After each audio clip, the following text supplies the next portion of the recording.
லாஸ்ட்டாக இங்கே போகிற நான் இங்கே மூஞ்சி தெரில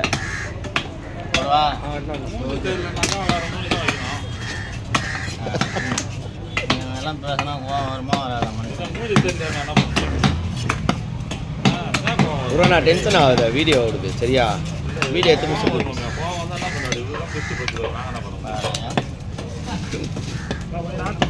என்ன பண்ணுறான் பங்கு போடணும் ஏன்னா ஸ்லைஸ் ஆனா என்னண்ணா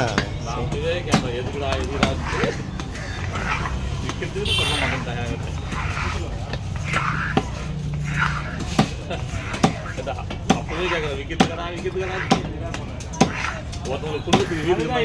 தான் இப்போ வந்து பெருத்தா போடுறோம் விற்கிறதுக்குனாங்க அதுக்கேற்ற மாதிரி போடுறோம்டா துண்டு அதுதான் கேட்கறது வேற என்ன துண்டு காலையிலே குடும்பம் ஒரு 500 அவனுக்கு அவனுக்கு